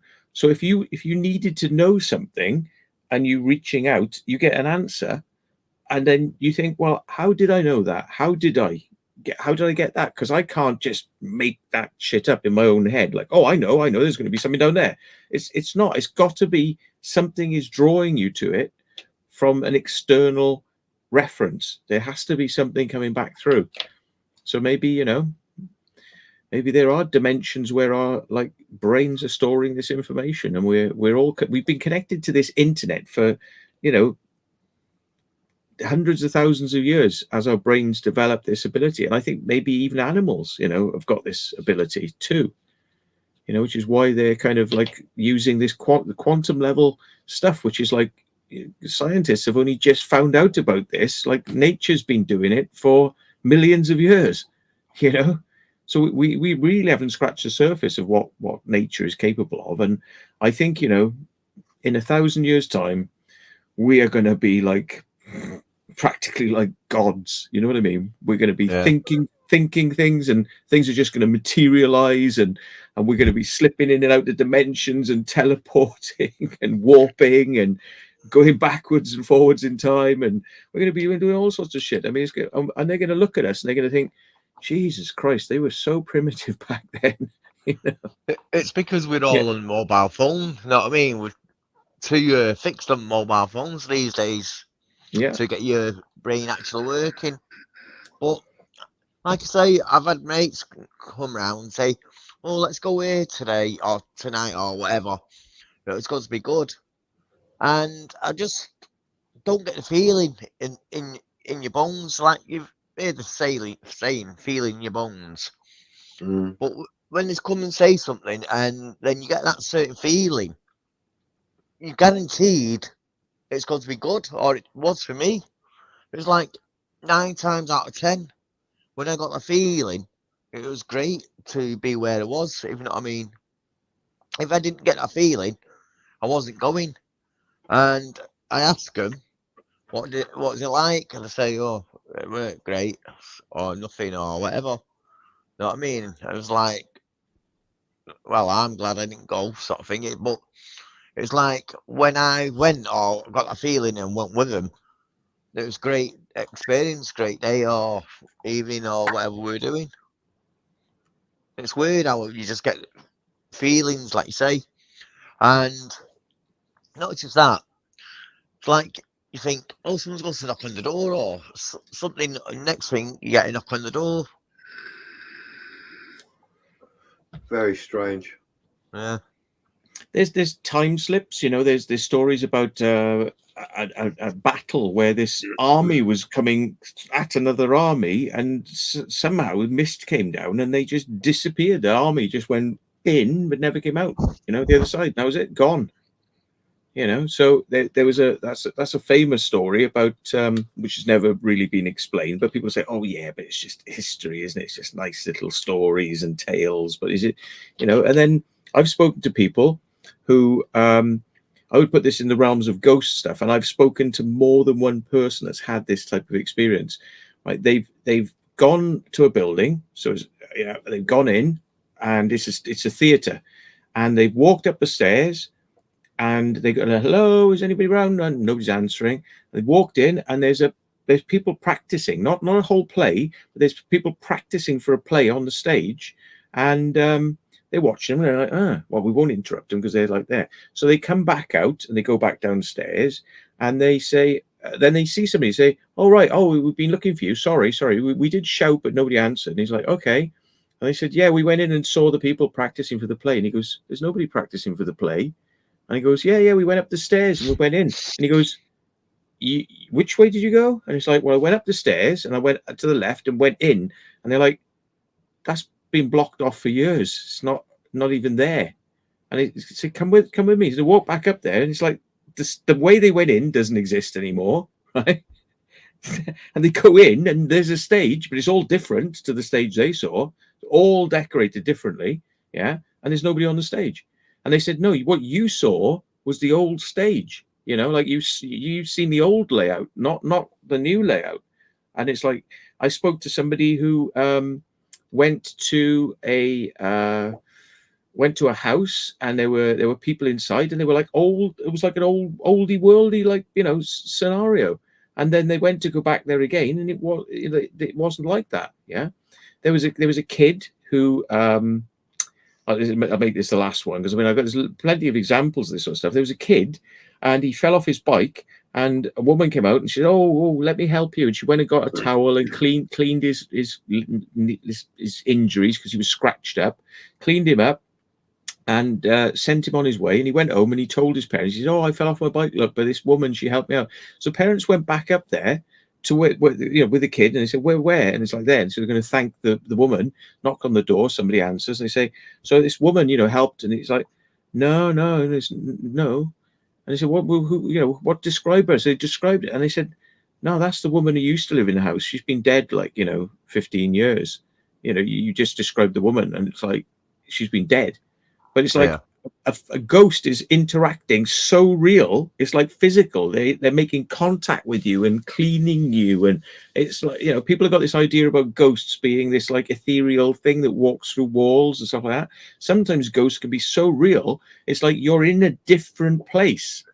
The whole building is part of the ghost experience. You've gone somewhere else with different people. Sometimes people who are dead, and they're there, real, and you can ask them questions and you can learn stuff, come back, and people go like, no, those people are dead. That building is not like that now. Come look, it's different. Boom. That happens. People shift in and out. There's a very famous street. Just one last thing then. There's a very famous street in the States where this happens a lot. And people who are interested in paranormal, they walk up and down this street hoping they will shift. Boom. They'll just, because they go back in time and they see the street the way it was a long time ago. And, you know, there's this kind of like time thing. And loads of people have said they've experienced it coming down up and down this street. It's weird. Is that the one with there's a guy who robbed a store, weren't there, or something? I think it's the same place. He robbed some store and he come out, and then he was in like the 1940s or something. He was like, didn't know what the fuck was going on. All the cars were different, everything. And then I don't know what happened to him after that, but he went back down, did whatever, and then he got arrested. It's like, well, where am I? What have I just done? And it's documented somewhere. And it was really weird because it was all it was so detailed, and what apparently it was so detailed in what he was describing was how the road and everything else was that many years ago. Yeah. It's like that program. Good Night, Sweetheart, is it? The guy out of Nicholas Lyndhurst. yeah, that's it. Yeah, where he goes around like a certain corner and it throws him back into World War II or something like that back in the day. And he starts up an affair with a barmaid he meets, and then once he has enough of there, he comes back over around the corner and back to his modern day wife. It was quite interesting, that program. I thought that was pretty cool. But I wonder whether they got the idea to make that program from, like you say, stories from like America, where that famous street is, and other places. Barry's saying that is there not a street like that in the UK? It's like in Liverpool or something. Liverpool, yeah. Maybe I'm getting this wrong. It might be Liverpool. Yeah, might be getting it wrong because I've read it, but it's, you know, like I said, my memory is kind of not the best. So yeah. You can say, see, they live. Yeah, that's it. Go and watch They Live, folks. If you haven't seen it, you need to see it. Yeah. Kick ass and chew bubble gum. Bold Street. There we are. Barry Little says it's called Bold Street in Liverpool, and many people have reported time slips. So there you go. And why not? You know, I mean, I think that there are going to be places on Earth where the physical laws of matter are probably going to be different. Like you go to some places and they have different magnetic fields because there's a lot of iron in the ground, and you get some places that got a lot of crystal in the ground, like quartz, and that creates energy and electrics and things. And you add all these things together, it's like a bit of a soup. And you know, maybe the soup randomly kind of creates time soup, and you know, ghost soup, and you know, it's just like, but not always, but under certain conditions, maybe it just blurts out, blip, blip, you know, and you kind of get these things happening. And, you know, maybe one day we'll have a device that can simulate and transmit the same type of field, and you'll actually be able to just zoom. You'll see like you'll see ghosts really clearly, or you can like flip a switch and you could open a doorway and you could slip through into a different dimension, you know? So I've seen that program, The Curse of Skinwalker Ranch. Yeah. That I was do quite watch that. interesting. Like, how they do different experiments, and it looks like when they're setting the rocket straight up, like a normal firework rocket, hits something and just bounces off. Yeah, they had like was it about 500 drones they put up in a square, literally, and you see them go up. And you know, these people, these are professional drones. They go up, they do these shows, everything all the time. It's nothing they've not done before. They're going up, and you can see like in between certain bit, one will drop out or another one will drop out, and it was. They don't normally do stuff like that, and it's weird things happening with it. And it was all over. There's a triangle on the Skinwalker Ranch where they did it, and they were firing rockets up as well. And one of the rockets just disappeared. Lost it. That was it, and it wasn't a small one either. It was massive, and every time they do shit like that, then they get like they see like some sort of aerial UFO or something. Now, and a peak on a certain radio wave as well. Yeah, and isn't that one with was it Bigelow was on that ranch? He bought that ranch, and he was to do with I can't think of the guy's name. His first name, his surname is Bigelow. Not sure what it is, but he bought Robert that. Bigelow. Yeah, Robert Bigelow. Yeah, I wanted to say Juice Bigelow. That's the male gigolo. Anyway, good film. But yeah, so he bought that, and he was doing a lot of experiments, but it was also a lot to do with the military. And there's a load of, and then obviously it was bought. Yeah. And the guys who were there from the military, because everybody's heard about all this like UFO stuff, the Tic Tacs and all that. Well, that all came out from a military wing, which was really low down in the chain of the important food chain. Yeah. And they were like the, you know, Project Blue Book, where they were, you know, they were investigating things and going, yeah, we've got an answer, we got an answer, we got an answer. Well, it was a bit like that. They're just a very low level group. They were looking into things, but they were inside the military. Now, this is the guy, he said, I've had a gutsful. They're just keeping this stuff from people. And he made them bring this stuff out. And that's where the Tic Tac UFO stuff came from. Well, bear in mind, he's down here. Well, guess what? The people who are above him on the much bigger funded secret project, yeah, they wrote a book about Skinwalker Ranch. And they've come out and they've had it cleared that what they can talk about. And the shit they're talking about, and this is not coming from like, oh, I'm a UFO researcher, or I'm a ghost researcher. This is people who are working in the military, who are looking at this stuff. They've written a book about it. It's quite revolutionary what they've talked about. But then they also linked it to UFOs at large, you know, the bigger picture. They linked that stuff. And in the book, now these are high-ranking people. They're not jokers, yeah? In the book, they've made the revelation that backs up exactly what David Grush said. Yeah, we've got the craft, we've been experimenting with them, yeah, and there may be aliens involved as well. And that's all they would say. Yeah, but it's like, what? what are you saying? And they had them on. They had these guys on a talk show, a podcast, and they said to them, look, come on, what about this thing? And they said, well, all we can tell you is what we got cleared for the book. Maybe we'll do another book in the future where we get clearance to be able to say more. But for now, that's what we've been allowed to say, So there it is. We can't go any further than it. But they're confirming, yeah, we weren't joking around, that we are doing this shit. Yeah. So, yeah, and that came out about Skinwalker Ranch. But what you mostly hear about with Skinwalker Ranch is all these little people who are doing their little experiments. Yeah. But there was a military level much higher than that were very interested in that area, and for good reason. Yeah.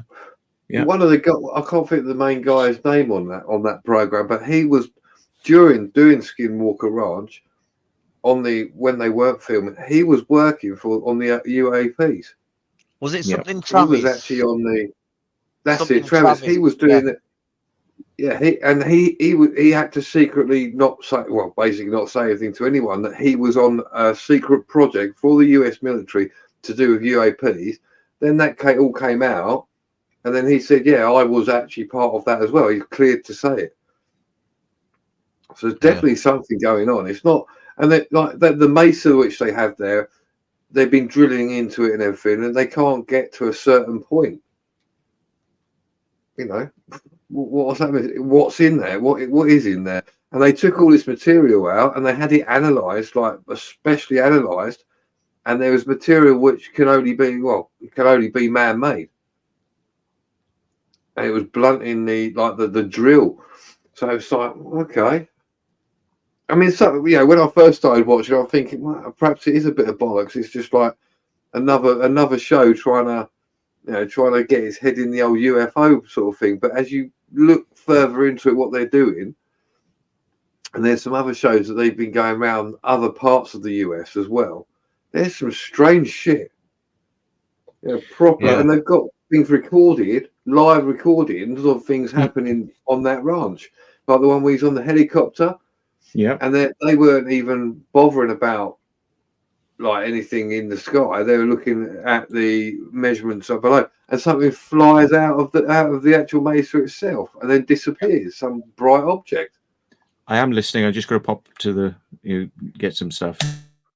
Yeah. Also, they were saying, "Oh, we're only 50 feet above the ground," when you could see they were higher than 50 feet.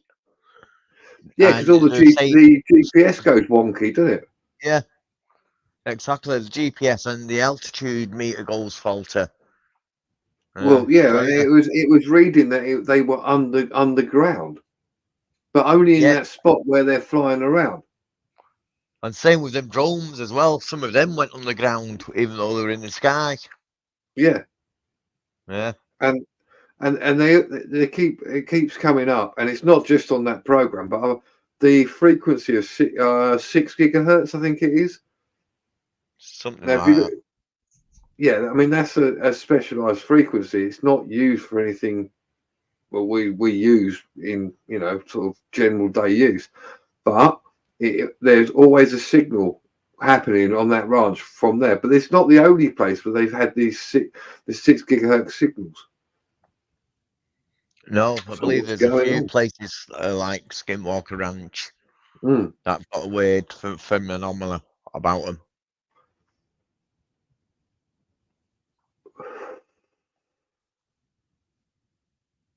Trips has put Hitler didn't go digging in Antarctica for nothing. No, definitely not. Yeah. I mean, that's the only continent where no one owns it. It's split up into segments for different countries. Well, why is that? Come on.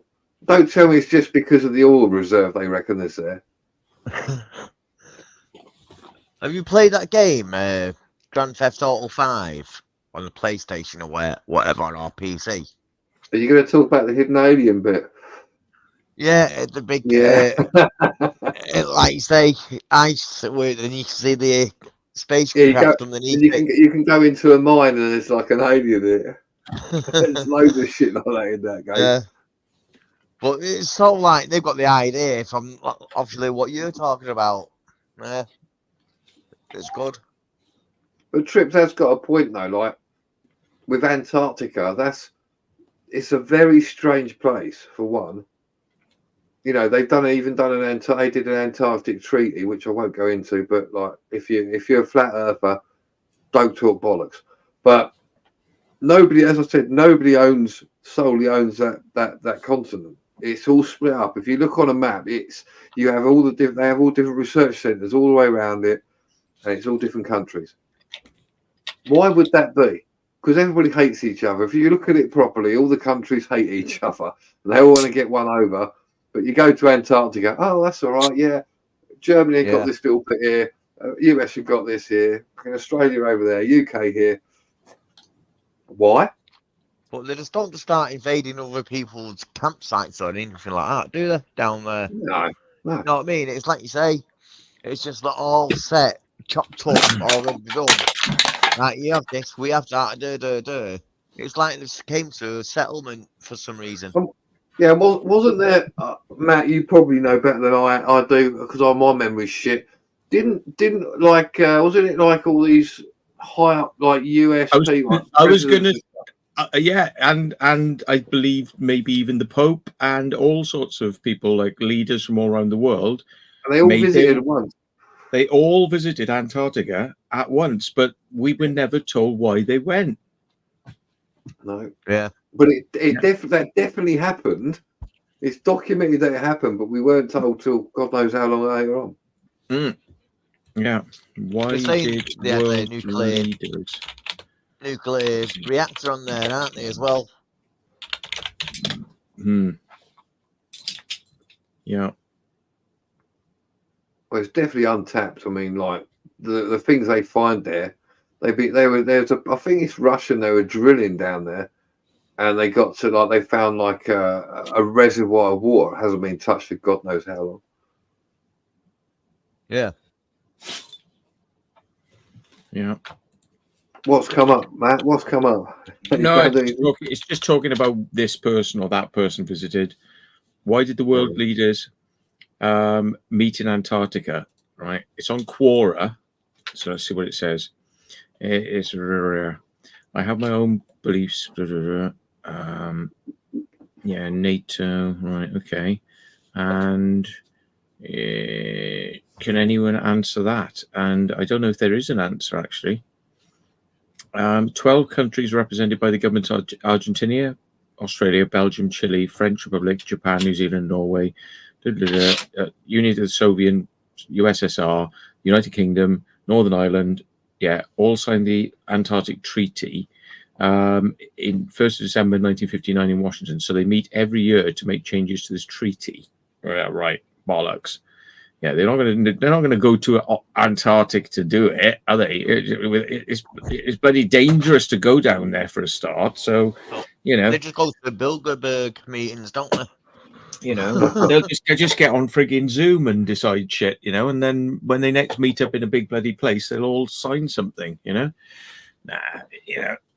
So yeah, there was definitely more to that we weren't told. I mean, Trump said he knew stuff he couldn't talk about. He said, I've been briefed, and they said, with what? And he's like, yeah. It's like he's not saying. It's like he's been briefed. They all have to be. All presidents have to be briefed on this stuff. Yeah, they're all briefed and told, shut the fuck up. Yeah. I mean, they could be introduced to an alien and they're told like, look, these aliens are fucking in charge. So you listen to what they say. Otherwise you just will not wake up in the morning. You know what I mean? It's like, that's the stakes. Like, we're running to a plan. This is how it's being done. And, just play the game. I can fully believe that something like that might be going on, Yeah, didn't Obama say once he gets in there, he's got to tell everyone, the public, what actually is in Area 51? And when he did get in there, obviously he didn't because they told him not to say what he's allowed to. What wasn't there another president? I think it might have been Bush, one of the Bushes, done the same thing. Said they would go say, tell everyone about the UFOs and find out what actually there. But Yeah, they I mean, always keep it quiet.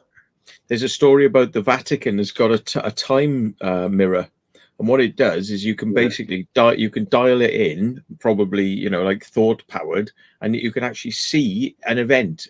You can watch it, you know. So they've already sent themselves back to see Jesus, you know, Nazareth, blah blah blah. They've done all these sorts of events back in time, you know, and yeah, they say that is they've got that. There's been numbers of stories about that. It's like, you know, of course he's going to deny it. Of course they would. They're not going to admit to anything. They don't have to, because it gives them some sort of advantage, isn't it? You know, they're going to have people like using that all the time to find out what's going on. But I mean, So isn't the exactly coronavirus is called. It's called like the coronavirus. Hang on, I've just looked it up. The chronovisor. So it's time travel and photographic chronovisor, evidence. yeah. It was made by someone called Father Ernity. There you And the go. Vatican aren't going to talk about it. Yeah. Mitch, if there is any evidence and they don't want you to know about it, they go to hide it from you. Well, Admiral Byrd, who took the big expedition down there, but they didn't say why do we need to take. Oh, here we go. Yeah. I knew it. Fucking don't start on the flat earth, please. Fuck Don't off. start on Admiral Byrd. Yeah. Is that the one that said he's not going back down there ever? Yeah. But he flew a plane, and it's reported that he flew from like an area which was covered in ice, and it suddenly the land became lush and green, and it was like he was in an area that was like, you know, how's this here, you know, there's plants growing and it's all nice. And so they came back and flew back over the ice, and He must have flew over I think Greenland. he said, let's get the shit out of here, we're fucked. Something So hit it with a dinosaur. Yeah. He must have flew over Greenland or something like that. They'd recognise it. Yeah, because in his book, he talks about like you know, the big ice wall and all that, which you can't go over. But if you get, you know, only he's gone over it apparently. And then obviously you can get to the underworld of well, the inner core. What's it called? The what is it? Agartha. Yeah. That's it. Yeah, that's the word. Yeah. So. Hollow Earth, that's it. So you're going into Hollow Earth from that. That's what I was trying to think of. Back in a minute. Okay, mate. Yeah. The telescope at the Vatican is called Lucifer. Yeah. Well, you know why? Because Lucifer is the light bringer. So what do you look at through a telescope? Light. So it's the light bringer. You know, I can understand why they would do that, but there's a lot of things that go on that are a bit bloody weird. Like, did you know that in the Houses of Parliament in London, yeah, they've got a library, and it is very well stocked with books on the occult. Aleister Crowley, you know, Madame Blavatsky, you know, Pike, all of the, you know, Freemasonic magicians, or not, it's all there. Is that do you need that for politics then? What? You know, people have seen it. They've seen what the books are. Why would they want that? Is it just like reading for when you're a politician or something? You know? Yeah. Very strange. I haven't heard that actually before about the library. Yeah, you know who went in and saw it with his own eyes is David Icke. He got invited to Parliament. He went down there and he saw it, and he said, "Yeah, I've seen the books. You know, they're there." So, yeah. But, you know, the moment the camera crew wants to go in there and go and have a look at it, you know, there'll just be like a load of books missing, and they'll just like spread them all out. It's like, yeah, there we are. Look, yeah. You know, it's like somebody's going to have to sneak in there and get video of that. Yeah. Fucking hell, could you imagine that? Could you imagine how quickly that would be taken down? Well, you know, it's like Jimmy Savile. I mean, these people are connected. You know, there's some sort of like thread going through all of this stuff, and it's not just that they're paedophiles and whatnot. Yeah, it goes deeper. You know, it's like not just it's not just what you're into, but why are you into it? You know, and what connects all these people? Secret societies, you know, a cult. What is it? You know, there's a lot going on we aren't told I about. But think definitely secret societies, possibly the occult. Yeah. Definitely secret societies. Come on. Yeah. I can't understand why they would want occult books in the Houses of Parliament. It just doesn't make sense. They got a better library of occult books than you find in your local library. You might have one or two, you know, and they may have warlocks. You know, they may have what the libraries often do. And if you ever gone into a library and asked, if you say, well, what books have you got? And they go, well, we've got all these books, but we don't have them here. But if you want, you can order it and we get the book for you and you can have a look. Well, yeah. So they're all out there. You can look, you can get them, but they're not immediately available. But they'll get it for you if you ask. However, if you go to the House of Parliament, they seem to have a massive collection of, you know, much more than your library would have. So why do they need that there on tap? Why? Because they nicked it out of all the libraries. They went, "Can we have this book? Yeah, we'll bring it back, honest." Yeah, maybe when you order a really dodgy occult book, like they take it out from Parliament and send it to your local library. I was going to say that. Yeah. Yeah. Why is it taking so long? Oh, they got to find it in the Houses of Parliament. It's a big library. Yeah. Oh, I've just thought of the most naughty idea. Oh, I'm going to keep this one to myself because that's a keeper. Yeah. I've just thought of something fucking really good you could do. Oh, shit. Wouldn't be illegal, but it'd be a bit of an eye opener. What have I missed? Have I missed out? Not much, no. We're just talking about a cult book library in the Houses of Parliament, you know? Yeah. I mean, what is it with things like Bohemian Grove? You got tens of thousands of people going to worship a bloody, you know, stone owl that's talking about like sacrificing your cares, you know, like get rid of your cares. You don't care about anything, you know, throw it away, throw cares away. That's like trying to train yourself to be psychopathic. Like nothing matters. You know, you have no cares in the world. You don't care about other people. You don't care about things. You don't care. No care. Get rid of care. The cremation of care.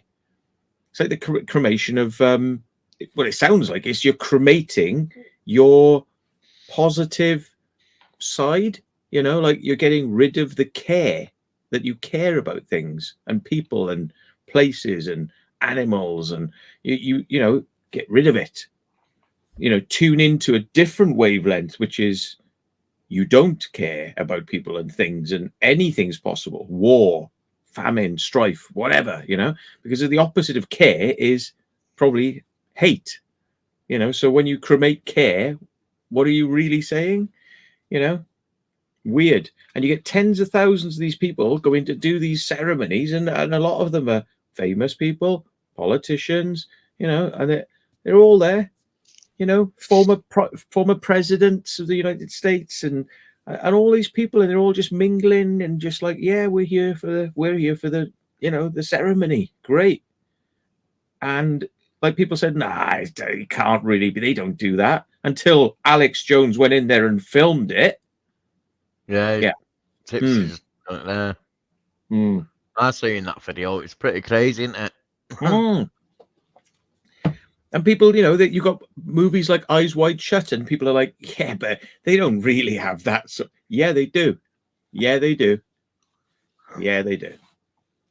That's why they get rid of people, you know, like Epstein and all this sort of stuff. It's probably too well connected. They know too much, you know. Yeah. But saying that, people don't think it exists, the cults and stuff like that. Me, Exploring Carl, and some other YouTuber from Wales somewhere. I forgot his name. We went down to the main bomb store in Lambaris bomb store. Mm-hmm. And as soon as we walked in, we could hear noises, and we knew someone was in there. So we walked around the bottom part. It's quite a big place, and it's pitch black. Then there's like 2 floors to it, so we went up to the next floor. And when we was walking through it, we was walking through arches, and we all gathered together on this like long corridor arch thing, one of the stores where they used to store the ammunitions. There's arches from one to the other, and each time we went through an arch, we could hear whistling or something. And we was going through this arch, and we heard hum. Then we went through another one, someone chanting basically. Then we got to the final one, and to our right there was a fire, some fire going on down the bottom, and people dressed up dancing around this like guy. This guy dressed up dancing around people dressed up, doing like a fire dance around them. So as we walked down, they clocked us, put out the fire. We're only taking some photos. I thought, yeah, that's a bit weird, chanting for photos. So they went downstairs, and then we could hear it again, starting up downstairs. So they done whatever they were doing downstairs then. So we like stayed upstairs till it was finished. But it's pretty weird. That's the first like cult I came across. Satan worshippers or whatever you want to call it going on. Yeah. God knows what you walked into there. No. Yeah. There's a lot of stuff that goes on. You know, we don't get to see and hear a lot of it. But yeah, I mean, you can join these occult organizations. You probably get to go to those things. You know, you could join them. You have to learn your shit and climb the ranks, and you know, you get to go to those sorts of things. But you know, got to think to yourself like, well, who or what are they worshipping? Who or what are they trying to bring forth? What are they trying to do? You know? And yeah. Her sister used to live in multi-story flats when she first moved out of our house, and she got herself a flat then. 13 floors up or something, that flat, so it's right near the top. And it's near a school, so it was like football pitch and playing fields. But between the flats and the school was a bit of a forest. And she noticed at certain times of the month, a few lights and stuff going on. No, in the bushes and stuff. And she went down during the day and found like a markings on the floor where they've done like big circle and the star thing. Yeah, and she got talking to people, and the people saying, "Oh yeah, the people go in there all dressed up in white hoods and stuff." It's a bit crazy. So it's just, yeah, you don't think it's on your doorstep, but if you know where to look, you find it. Mate of mine saw a load of people wearing hoods walking along the side of the road. It was just like coming up from dawn, and it was coming, you know, just getting light, and they were all there, and they were walking along with a goat. They had a goat with them as well. Yeah. Yeah, I always remember him telling me about that. I was like, fucking hell, I'd love to bump into that lot. I'd be following them. I'd be fucking, where are they going? Have you seen that? Go on. Saying that, if you wake up round dawn round here, early hours, you see loads of people walking around in woods as well. Well, they're mainly looking to rob houses and cars in Manchester. Yeah. Have you seen that? I was going to say, have you seen that video? I think it's either on YouTube or somewhere. Geezer's driving along the road, and all he suddenly just sees like tons of these, like probably about 20 or 30 people, but they're all dressed in suits, hats, and a fucking like briefcases. And as soon as like he comes around the corner, they're all fucking running into the field. It's like, what the fuck would you do? It's like late at night as well. So why would you be dressed up in a suit, bowler hats, and all that, and briefcases just walking along the road? Yeah. Weird. It's the funniest thing I've seen. I'm like, what is going on?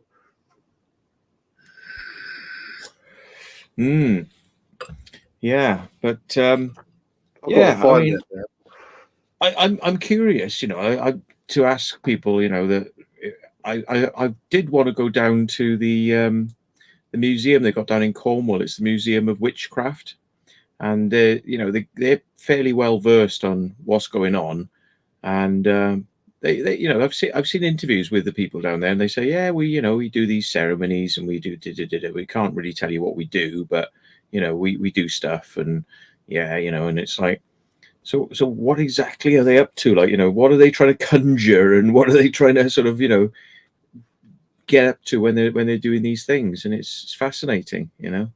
What are they? Yeah. But anybody want to infiltrate them and find out? Bring the information back? No, that's it though. It's the secrecy, the mystery, what brings the attention into it, if you know what I mean. Yeah. If it weren't for the mystery or anything like that, no one would really be interested. Yeah. The skulls. I'm going to look it up now. Somebody said, "Oh, have I seen anything called the skulls?" As in Skull and Bones Society, I would imagine, talking about, you know, them going in the crypt, and they have to strip off, go in a coffin, and then they have to masturbate in a coffin whilst other people are looking at them. Paul You know? Walker's the one out of thing, isn't Fast and Furious, who died. Mm. Yeah, it is, yeah. Skulls, isn't there? Crystal Skulls. A film about them. That's completely different, but yeah. Yeah, I'm going to see if it's on IMDb, so I'll have a look now. Crystal skulls are the skulls they found somewhere like Ethiopia, and they're all made. They're meant to be thousands of years old, but they're all made very weirdly, like that you wouldn't have had the tools, the precision they've done on these skulls. Yeah, I think I've seen that movie. Yeah, I've seen it's a movie. Yeah. Yeah. Yeah, and I mean, you know, presidents of the United States have done this. They've literally, you know, naked in a coffin, masturbating whilst all the others are looking on and watching them, you know, doing it. And yeah, it's just bizarre. I mean, you know, David Cameron was like exposed for having stuck his penis in the mouth of a dead pig. You know, he was like, because he's dared to do it by these little secret cult societies that he was in when he was at university. They kind of, you know, they said, yeah, you got to do that. That's our ritual. You got to do that. So it's just bizarre what they kind of want you to do, and kind of, you know, and why they want you to do it. You know, to prove your loyalty, you must do this. You know, so all weird. Right. Right, I'm going to call it a night now, tell you the truth. It's getting quite late. Yeah, okay. I know I started a bit late, but yeah, at least I've gone over 2 hours and gives you enough time for you to watch and talk about everything. Yeah. And thank you everyone in the chat for joining us tonight. And yeah, stay safe till next time. Okay then. Bye. Not going straight away, but See ya. give them a little bit of time and stuff like that to say goodbyes and stuff. But yeah, it's been a good chat. I've enjoyed it anyway. Don't know about anyone else. I'm sure they have. Yeah. Well, I hope they Yes, have. it's good. Gets the juices flowing. Yeah, I was told about a good movie about an alien as well. It's called Jules, Jules. It's got Ben Kingsley in it, and it's all about this guy meets an alien and it's like hanging out with him and chatting and stuff. So it's this year it was released as well. So that's going to be worth a look. I'm going to check that out. I'll tell you one good film like that. It's not. I don't know if it's Alien or not really, but K-Pax. Have you Oh seen yeah, that? yeah, yeah. That's good.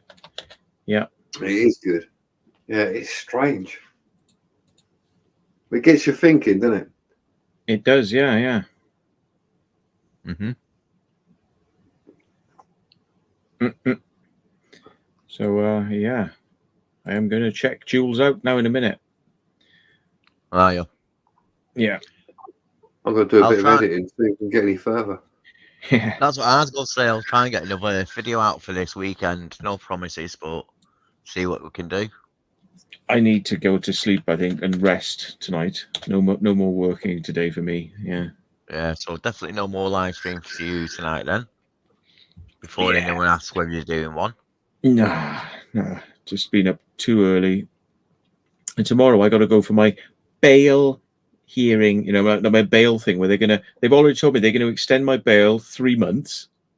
Why? Yeah. They're going to hold on to some things, but they might be able to get some of my stuff back. So if in the morning I haven't got the all clear that they're going to give me some of my stuff back, I'm not driving down to Exeter just for them to go, yeah, we're going to extend your bail 3 months. Yeah, bye. So, well, that's just cost me 50 quid for like that. Nah. So that's going to be my day tomorrow is like, right, have you got my stuff? Are you definitely going to give me my stuff now? Some of it, my drones and my 360 camera and all the other shit that you don't need that you took, which has nothing to do with your investigation. Are you going to give me some of that shit back or what? And I feel like, oh no, our inspector has not made his mind up, so probably no. No. Yeah, I'll be like, right, well, I'm not coming down then. And you can do my bail thing over the phone. We can't do that. You've got to come in person or you'll be arrested. I was like, oh well, Yeah. you know what? I've been enough times dealing with the police to know that you can do it over the phone. So if you refuse to do it for me over the phone, yeah, like I've had with all the others, right? There's gonna be a massive complaint going in about it. So it's entirely up to you. It's like it's your choice. But you're not making me spend 50 quid to drive down there to go, yeah, your bail's extended 3 months. Bye. And then I got to drive all the way back. Bollocks. Yeah. I'm not doing 3 hours down and 3 hours back, 6 hour fucking drive and 50 quid. No. Aye. And Right. why are you still on bail? That's the problem. Oh. 5, Bye. 3, Bye then, everybody. 2, Bye. Bye, everyone. Take care. Woo.